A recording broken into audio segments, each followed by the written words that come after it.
Hello, hi, namaste, sat sri akal, आदाब, welcome to our channel drinks and sports. My name is Zaid Jay और मैं आपके सामने फिर दोबारा हाजिर हो गया हूँ आईपीएल के मैच के एक और प्री मैच एनालिसिस के साथ। लेकिन आगे बढ़ने से पहले आप सभी से रिक्वेस्ट करना चाहूँगा, दरख्वास्त करना चाहूँगा, गुजारिश करना चाहूँगा, जो कि मैं रोज़ करता हूँ कि मेरे भाइयों please like, share, comment and subscribe कीजिए भी, करवाइए भी एंड बेल आइकन दबाना बिल्कुल मत भूलिएगा। और कमेंट सेक्शन में भाई हमें अपने विचार ज़रूर लिख के भेजिएगा ताकि हम उन विचारों को मद्देनज़र रखते हुए अपने कंटेंट में इम्प्रूवमेंट ला सकें। देन तो देरी ना करते हुए आगे बढ़ते हैं। आज है 66वां मैच आईपीएल सीज़न 18 2025 का, जो कि होने जा रहा है Chennai super Kings and Gujarat Titans के बीच। तो मेरे भाइयों बहुत ही इम्पॉर्टेंट मैच है गुजरात टाइटंस के नज़रिए से, चेन्नई सुपर किंग के नज़रिए से कि भाई अब सीज़न ज़रा थोड़ा सा हाई नोट पे ख़त्म कर लेते हैं तो वही बढ़िया रहेगा। लेकिन गुजरात टाइटन के नज़रिए से ये मैच बहुत ही ज़्यादा इम्पॉर्टेंट होने वाला है बिकॉज भगवान ने उन्हें एक चांस और दिया है टॉप 2 में अपनी जगह पक्की करने का। बिकॉज आप सब लोग जानते हैं कि एलएसजी के खिलाफ ये 2 दिन पहले मैच हार गए थे। तो आज का मैच बहुत ज़्यादा इम्पॉर्टेंट होने वाला है क्योंकि पिछले दोनों मैच जो हुए आरसीबी और पीबीकेएस के, वो दोनों भी वो मैच हार गए। तो फिर गुजरात एक बारी उस कंटेंशन में फिर दोबारा आ जाती है जहां पर वो अपने नंबर 1 स्पॉट पर पहुंच सकती है।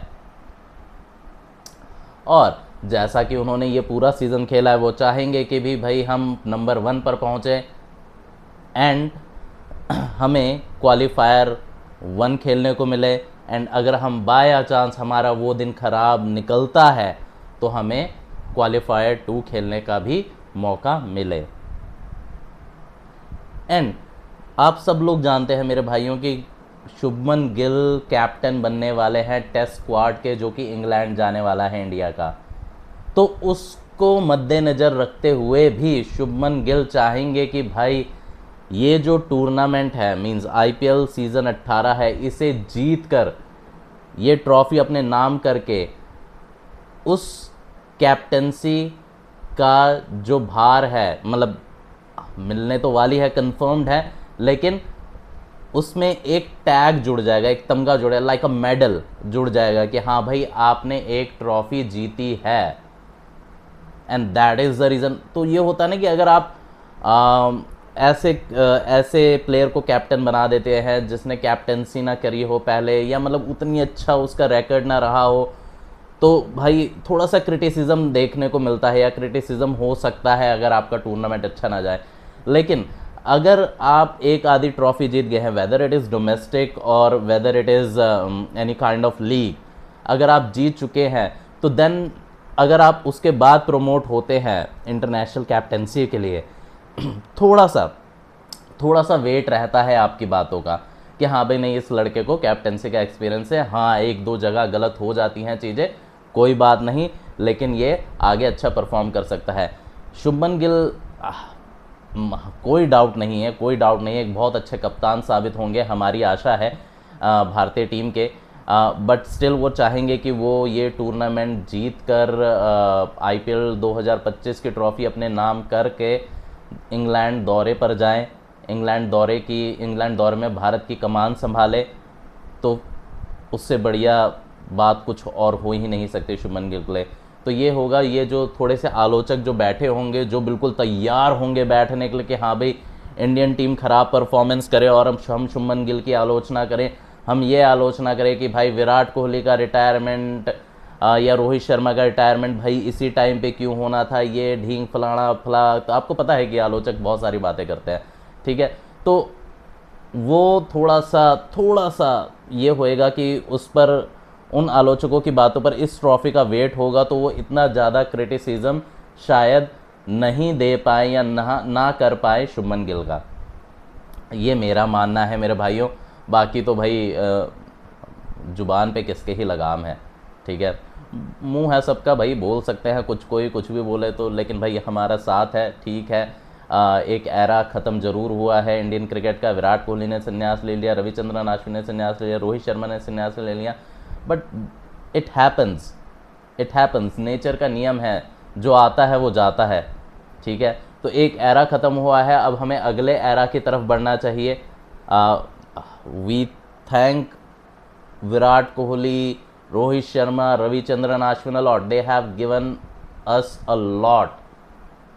But now we need to look forward and we need to support this young team जो कि इंग्लैंड जाने वाली है और यहाँ से अपना सफ़र स्टार्ट करने वाली है। तो अगर जीत जाते हैं शुभमन गिल ट्रॉफी तो then this will be good for him. दूसरी तरफ अगर मैं बात करूं यार चेन्नई सुपर किंग्स की, एक फॉरगेटेबल सीज़न है उनके लिए, मतलब कि 18 सालों का वर्स्ट वर्स्ट वर्स्ट, मतलब कि उन्होंने भाई जो अपनी वर्स्ट परफॉर्मेंस थी वो इसी सीज़न के लिए बचा रखी थी, ऐसा मुझे लगता है। आपको क्या लगता है कमेंट सेक्शन में ज़रूर बताइएगा। बहुत सारे रीज़न हैं, मैं हर मैच में डिस्कस करता हूं आप लोगों के साथ कि हाँ भाई चेन्नई सुपर किंग्स क्यों फेल हुई, क्या रीज़न हो सकते हैं, बहुत सारे रीज़न हैं। अब ये सारे रीज़न मैं आप लोगों के साथ बहुत पहले ही डिस्कस कर चुका हूं, आज ज़्यादा समय नहीं लगाऊंगा इन चीज़ों पर। तो एक बात मैं ज़रूर करना चाहूँगा कि भाई कि चेन्नई सुपर किंग्स इस बार, मतलब कि इस सीज़न ये पहली बार होगा कि 10वें नंबर पर एंड करेगी, ठीक है। तो भाई अब वो चाहेंगे कि भाई आज का मैच जीत कर, और अगर बड़े मार्जिन से जीत जाते हैं, लगभग 107 रन से जीत जाते हैं या फिर 45 डिलीवरीज पहले ही जीत जाते हैं, तो शायद 9वें नंबर पर भी अपना सीज़न एंड कर सकते हैं वो।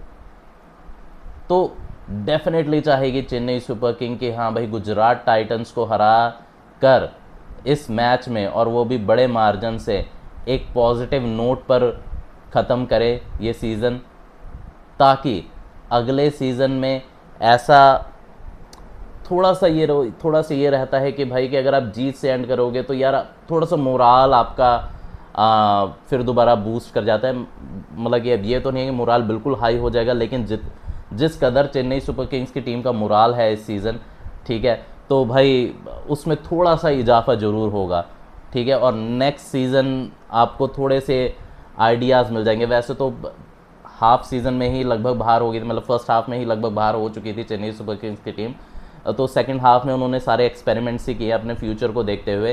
तो उन सबका अंदाज़ा अगर आज जीत मिल जाती है तो आपको थोड़ा सा ये लगेगा कि जो आपने सारे एक्सपेरिमेंट्स किए हैं इस सीज़न, ठीक है, हम उसमें कुछ हद तक सफल हुए, तो ये थोड़ा सा आपके मोराल में इजाफा करेगा। और भाई सबसे बड़ी बात है, धोनी को आखिरी बार आप कप्तानी करते हुए देखेंगे आईपीएल में। नेक्स्ट सीज़न होपफुली कोई चोटिल ना हो, मींस ऋतुराज गायकवाड़ चोटिल ना हो और पूरा सीज़न कप्तानी करे भाई, क्योंकि बहुत अच्छा खिलाड़ी है। मैं किसी भी खिलाड़ी को नहीं चाहता कि भाई जो अच्छा परफॉर्म कर रहा है इस लेवल पे वो चोटिल हो। अगर आपका पीक फॉर्म चल रहा है तो भाई डेफिनेटली आप लंबे समय तक परफॉर्म करें, मतलब कि कोई भी आपको चोट ना लगे लंबे समय तक, कोई भी इंजरी ना हो, तो भाई वो आपके करियर के लिए बहुत बढ़िया रहता है। और दर्शकों को भी खुशी मिलती है कि जब कोई प्लेयर अपनी पीक फॉर्म पे खेल रहा होता है तो उसे देखने में। तो मैं भी ऋतुराज गायकवाड़ जैसे खिलाड़ी को भाई पूरा सीज़न खेलते हुए देखना चाहता हूँ। मैं नहीं चाहता कि ऐसे खिलाड़ी को इंजरीज़ हों, तो विशफुली नेक्स्ट सीज़न प्रॉपर फिट रहेंगे एंड पूरा आईपीएल खेलेंगे, ऐसी कोई प्रॉब्लम नहीं होगी। भाई ये मत मानना कि मैं धोनी को कप्तानी करते हुए देखना नहीं चाहता, लेकिन भाई एक समय होता है हर खिलाड़ी का, हम भी थाला के फ़ैन हैं, बट एक समय होता है, ठीक है। अब वो समय जा चुका है एंड देन ये नेक्स्ट जनरेशन का समय आ चुका है, तो भाई हमें ऋतुराज गायकवाड़ को या जो भी चेन्नई सुपर किंग्स का नेक्स्ट ईयर कैप्टन बने उसे पूरा सपोर्ट देना चाहिए। तो इसीलिए भाई मेरा मानना है कि आप आईपीएल में धोनी को लास्ट टाइम कप्तानी करते हुए देखेंगे आज, and that will be a treat for our eyes. तो मैं चाहता हूँ कि एक अच्छा गेम, वही धोनी मैजिक देखने को मिले फील्ड पे, वही कूल काम कलेक्टिव धोनी देखने को मिले, वही प्रेजेंस ऑफ माइंड देखने को मिले, तो फिर भाई मज़ा ही आ जाएगा इस सीज़न को अलविदा कहने में चेन्नई सुपर किंग के साथ। खैर, गुजरात टाइटंस की तरफ फिर दोबारा जाते हैं। गुजरात टाइटंस की बात करते हैं एक बारी फिर दोबारा। एंड गुजरात टाइटंस का, आप जैसा कि मैंने आप सबको बताया है कि भाई थोड़ा सा वो टॉप 2 की मतलब टॉप स्पॉट के लिए लड़ रहे थे, लेकिन देन हार मिलती है उन्हें एलएसजी से। लेकिन थोड़ा सा किस्मत का साथ भी मिलता है, बिकॉज आरसीबी भी हार जाती है, पंजाब किंग्स भी हार जाती है, एंड ड्यू टू दैट एक बारी फिर दोबारा उस कंटेंशन में आ जाते हैं कि भाई टॉप स्पॉट में जगह बना ले। लेकिन अब उन्हें भाई पिछले मैच से थोड़ा सा सीखना पड़ेगा, क्योंकि आपने देखा होगा पिछला मैच इस सीज़न का सेकंड ऐसा इंस्टेंस है जहां पे उनके टॉप 3 में से किसी ने भी हाफ सेंचुरी नहीं मारी मैच में। फर्स्ट वन था मुंबई के खिलाफ, लेकिन उस दिन बारिश की वजह से जीत गए। मतलब जीते क्या, मतलब कि थोड़ा सा मैच कम हो गया, तो एक ही ओवर में रही चाहिए थे 15-16 रन, और वो मार दिए गुजरात टाइटंस के प्लेयर्स ने। लेकिन अगर वही पूरा मैच होता तो शायद फंस जाती गुजरात टाइटंस उस दिन। बट लक भी मेरे भाई एक स्किल है, ठीक है। तो नो डाउट अगर लक आपके साथ है तो भाई आप क्या क्या जीत सकते हैं, ये तो फिर भी आईपीएल की ट्रॉफी ही है। खैर तो लक भी उनके साथ चल रहा है, and that is the reason RCB हार गई, पीबीके हार गई, तो एक बार फिर दोबारा वो कंटेंशन में आ गए टॉप स्पॉट के लिए, ठीक है। अगर अब वो जीत जाते हैं ये वाला मैच तो फिर डेफिनेटली टॉप स्पॉट में पहुंचेंगे। लेकिन जैसे कि मैं आप लोगों को बता रहा था कि भाई उन्हें लास्ट मैच से सीखना चाहिए, क्योंकि आपने देखा कि भाई कि Jos Buttler, Sai Sudharsan, Shubman Gill out हो गए तो थोड़ा सा डगमगा गई थी टीम। नो डाउट शर्फेन रदरफोर्ड ने क्रिस्प पारी खेली, शाहरुख खान ने एक बहुत अच्छी पारी खेली लास्ट मैच में। बट अगर मैं आपको बताऊं मेरे भाइयों कि जो इनका मिडल ऑर्डर या लोअर मिडल ऑर्डर है, या कि आप कह सकते हैं कि नंबर 4 से लेकर नंबर 7 तक का, इन्होंने अभी तक सबसे कम रन मारे हैं हर, मतलब कि इस आईपीएल सीज़न में। अगर हर टीम के नंबर 4 से नंबर 7 देखे जाएं तो गुजरात टाइटंस के नंबर 4 से लेकर नंबर 7 ने सबसे कम रन मारे हैं, एज वेल एज इन्होंने सबसे कम डिलीवरीज भी खेली हैं। एंड आप सब लोग जानते हैं कि जॉस बटलर प्लेऑफ में अवेलेबल नहीं होंगे, उन्हें अपनी टीम को ज्वाइन करना पड़ेगा, मतलब इंग्लैंड की टीम को ज्वाइन करना पड़ेगा, ठीक है। तो भाई अब इस सिचुएशन में अगर कहीं गलती से शुभमन गिल एंड साई सुदर्शन का दिन नहीं होता है तो देन भाई ये टीम बिल्कुल मुश्किल में आ जाएगी जॉस बटलर के बिना, बिल्कुल क्या बहुत ही ज़्यादा मुश्किल में आ जाएगी। क्योंकि टेस्ट हुआ है बट एज सच टेस्ट नहीं हुआ है। एक आधी 2 पारियां मुझे शाहरुख खान की याद आती है, छोटी छोटी पारियां शर्फिन रदरफोर्ड की भी याद आती है, एक आधी पारी वॉशिंगटन सुंदर की याद आती है, 20-30 रनों की पारी राहुल तेवतिया के बल्ले से भी याद आती है। लेकिन मेरे भाई वो लंबी पारियां नहीं हैं, वो प्रेशर सिचुएशन में मैच जिताने वाली पारियां नहीं हैं। एक ओवर में 15-16 रन बनाना ठीक है, मतलब आपको चाहिए टैलेंट, बट लेकिन it is not a tough work. But अगर आपके 2 पिलर्स मींस 2 आपके स्ट्रॉन्ग बैट्समैन पहले ही ओवर में आउट हो जाते हैं या पहले 2-3 ओवर में आउट हो जाते हैं, उसके बाद पूरे 17 ओवर्स खेलना और एक अच्छा टोटल बोर्ड पे लगाना, that is something which I am afraid for Gujarat Titans, cause कि ये उनके मिडल ऑर्डर ने पूरे सीज़न में अभी तक नहीं किया है। लास्ट मैच में कोशिश ज़रूर कर रहे थे लेकिन फिर भी 33 रन से शॉर्ट रह गए वो। तो ये चीज़ मेरे भाइयों फिर दोबारा हो सकती है। जॉस बटलर जा रहे हैं एंड अगर दिन ख़राब होता है साई सुदर्शन का एंड शुभमन गिल का, तो आपको क्या करना चाहिए? तो टीम मैनेजमेंट को सोचना चाहिए इस बारे में। सेकंड, प्रसिद्ध कृष्णा एंड साई किशोर के अलावा मेरे भाइयों जो 3 बॉलर्स हैं इनके, जिनके ऊपर टीम टिकी हुई है, अब चाहे आप ईशांत शर्मा को इंक्लूड कर ले उसमें, देन कगिसो रबाडा है, मोहम्मद सिराज हैं, राशिद खान है, भाई बहुत अच्छे परफॉर्मेंसेस नहीं आए हैं इनकी, मतलब इन लोगों से बहुत ज़्यादा अच्छे परफॉर्मेंस नहीं है। मोहम्मद सिराज ने तो भाई लास्ट 8 मैचेस में पावर प्लेज में सिर्फ 2 ही विकेट लिए हैं।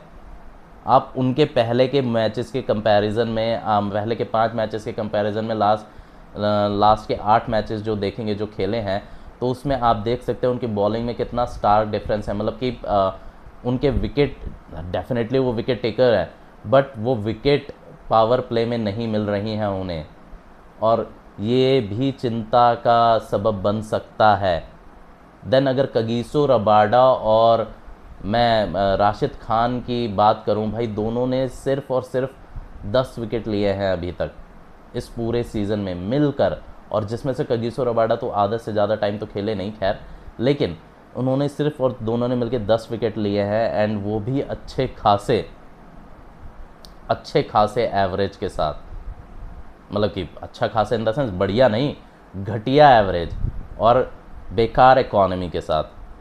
तो भाई बहुत चिंता का विषय है ये गुजरात टाइटंस के लिए, और उन्हें सोचना भी चाहिए इस बारे में उनके थिंक टैंक को कि भाई कैसे मैनेज किया जाए, कैसे इस कमी को दूर किया जाए, क्योंकि आगे के मैच भाई नॉकआउट मैचेस हैं।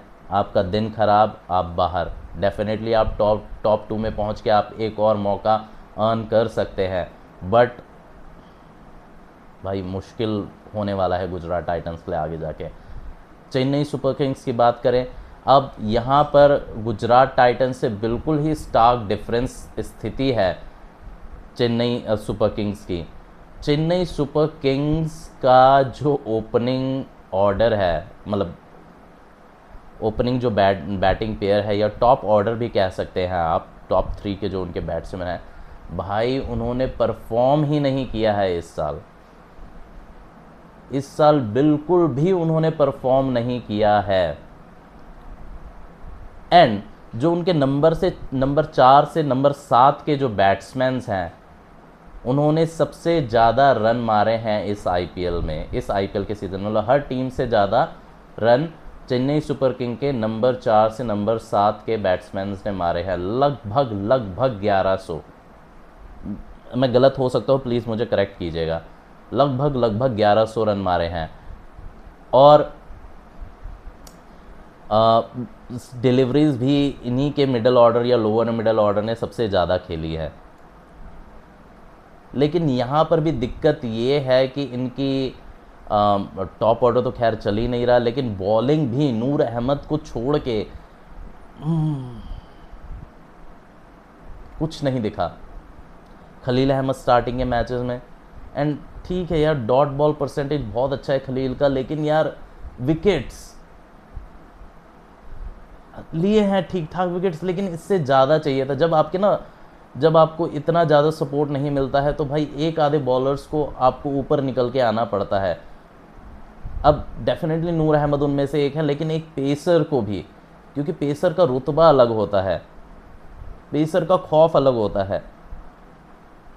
और इस साल तो मथीशा पथिराना तो भाई माशाल्लाह, वो तो वाइड किंग बन गए हैं।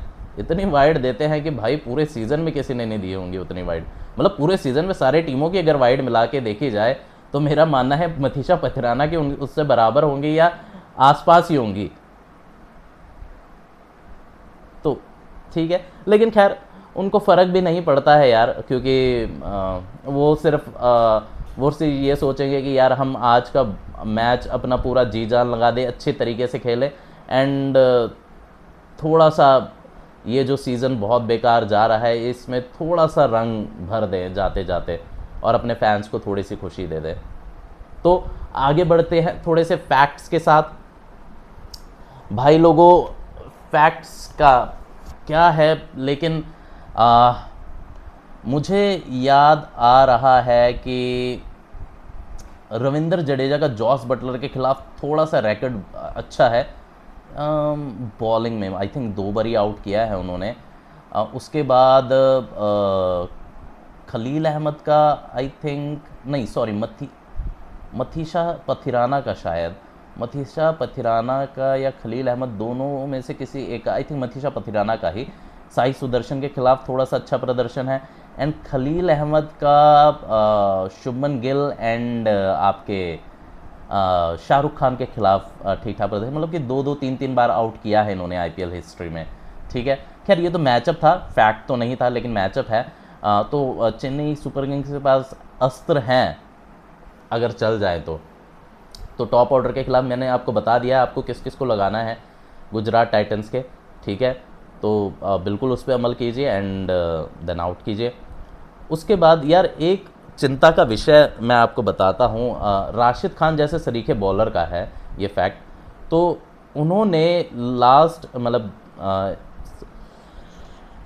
सॉरी सिंस 2024 25 मैच खेले हैं आईपीएल के, जिसमें से उन्होंने 11 मैच में कोई विकेट नहीं लिया है। मतलब कि विकेट लेस गए हैं 11 मैचेस में, 25 में से 2024 से। और उससे भी बुरा हाल उनका इस सीज़न है। इस सीज़न में 13 मैचेस में 7 मैचेस में वो विकेट लेस गए हैं। गजब गजब, मतलब राशिद खान सरीखे जैसे बॉलर के लिए ये भाई बहुत ही शर्मनाक स्टैट है, चाहे वो रीसेंट है बट बहुत ही शर्मनाक है।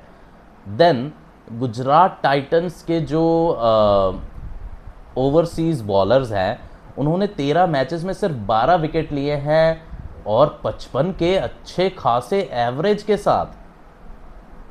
देन लगभग 11 के इकोनॉमी के साथ। तो भाई कुछ करना है तो भाई, मतलब ट्रॉफी जीतनी है तो ऐसे काम नहीं चलेगा, कुछ ना कुछ तो परफॉर्म करना पड़ेगा। देन डिवॉल्ट ब्रेविस का एक फैक्ट है कि इस सीज़न मिनिमम 75 बॉल जितने भी खिलाड़ी खेले हैं, उनमें से मिडल ओवर्स में सबसे ज़्यादा स्ट्राइक रेट डिवॉल्ट ब्रेविस का लगभग 170 का, लगभग 170 का। कमाल है। खैर मैचेस कम खेले बट नहीं, बहुत अच्छा परफॉर्म कर रहा है यार लड़का।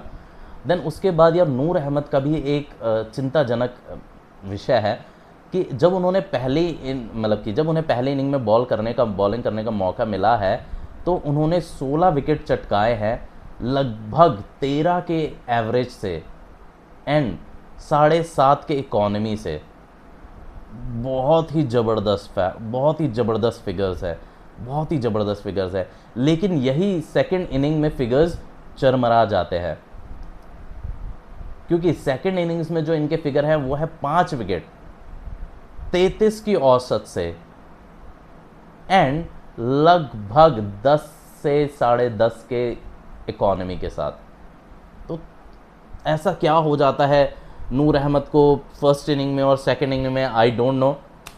बट नहीं यार, अच्छे बॉलर हैं, 21 विकेट ले चुके हैं इस सीज़न एंड बहुत अच्छी बॉलिंग करें। मतलब चेन्नई की टीम में 2-3 खिलाड़ी मुझे मतलब आयुष महात्रे हो गए, आपके डिवॉल्ट ब्रेविस हो गया, नूर अहमद, मतलब तीनों ने, ये 3 ही ऐसे खिलाड़ी से मुझे नज़र आए कि जिन्होंने बहुत अच्छा मतलब परफॉर्म किया है, जिन्होंने इस चेन्नई सुपर किंग्स की बेरंग दुनिया में थोड़ा सा रंग भरने की कोशिश की है। खैर टीम लाइनअप्स की तरफ चलते हैं। गुजरात टाइटंस की बात करो तो डेफिनेटली कोई आपको ज़्यादा चेंजेस नहीं दिखने वाले। तो साई सुदर्शन, शुभमन गिल, जॉस बटलर, यह है आपका top order. Then Sherfane Rutherford, आपके शाहरुख खान, राहुल तेवतिया, अरशद खान, ये आपका मिडल ऑर्डर या lower middle order. And then Rashid Khan को भी इंक्लूड कर लेते हैं हम। ठीक है, अगर मैं चेन्नई सुपर किंग्स की बात करूं तो आयुष महात्रे हैं, डेवॉन कॉनवे हैं, उर्विल पटेल है, देन आपके रविंद्र जडेजा हैं, रविचंद्रन अश्विन को टॉप ऑर्डर में मतलब कि मिडल ऑर्डर में भेज दिया था लास्ट मैच में, तो चौथे पाँचवें में Ravichandran Ashwin and Ravindra Jadeja. Then Dewald Brevis है, शिवम दुबे हैं एंड MS धोनी हैं। तो ये थी चेन्नई सुपर किंग्स की बैटिंग। बॉलिंग की भी बात कर लेते हैं। अगर मैं इनकी गुजरात टाइटंस की बॉलिंग की बात करूँ तो कगिसो रबाडा, प्रसिद्ध कृष्णा, मोहम्मद सिराज, आपके साई किशोर एंड राशिद खान, देन अरशद खान भी है उनके साथ में। ठीक है, अगर मैं चेन्नई सुपर किंग्स की बॉलिंग की बात करूँ तो खलील अहमद, अंशुल कंबोज, मथीशा पथिराना, रविचंद्रन अश्विन, नूर अहमद एंड रविंद्र जडेजा। तो ये है चेन्नई सुपर किंग्स के बॉलर।